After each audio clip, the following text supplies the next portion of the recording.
आज से 10,000 साल पहले एक बाहुबली राजा ने वरुणगढ़ राज्य को तहस नहस कर दिया, लेकिन वरुणगढ़ राज्य पे कब्जा नहीं कर सका क्योंकि वरुणगढ़ राज्य पर राजा देववर्मा का शासन था। वह भी एक जिद्दी किस्म का राजा था। वह अपनी हार कभी स्वीकार नहीं करता था।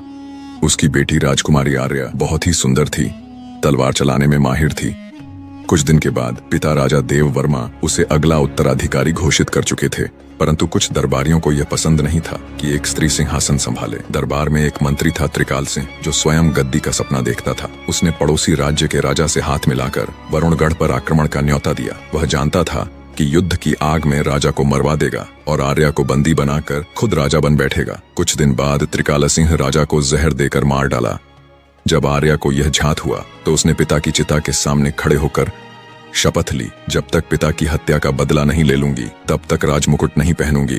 राजा देववर्मा की चिता की अग्नि शांत भी नहीं हुई थी कि वरुणगढ़ के चारों ओर युद्ध के ढोल बजने लगे।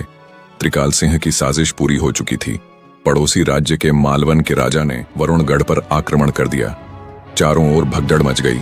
जनता भयभीत थी और महल की दीवारें जैसे अपने राजा के वियोग में कराह रही थीं। लेकिन राजकुमारी आर्या रोई नहीं। उसने अपने आंसुओं को तलवार की धार पर उतार दिया। वह सीधे शस्त्रशाला गई, अपनी मां की दी हुई चांदी की तलवार उठाई और काले घोड़े पर सवार होकर महल के मुख्य द्वार पर खड़ी हो गई। जो वरुणगढ़ की माटी को रौंदने आएगा उसकी राख भी पहचान में नहीं बचेगी। आर्या की गर्जना से आकाश भी कांप गया।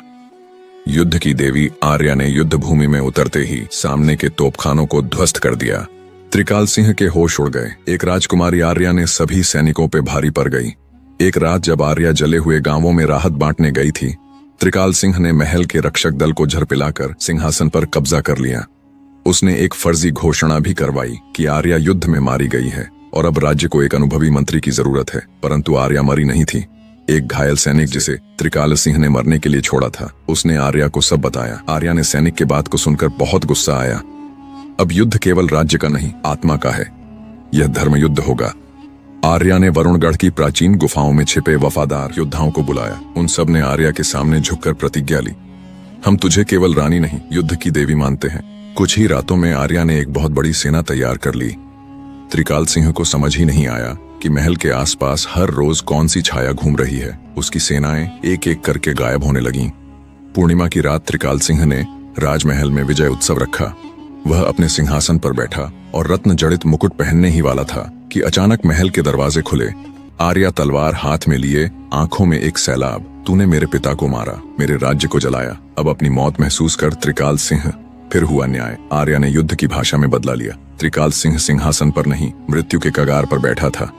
अंतिम प्रहार के पहले त्रिकाल सिंह ने कहा, मैं सोचता था एक स्त्री कभी राजा नहीं बन सकती। आर्या बोली, मैं राजा नहीं, न्याय की ज्वाला हूँ। पिता की हत्या का बदला लेने के बाद आर्या ने राजमुकुट नहीं पहना,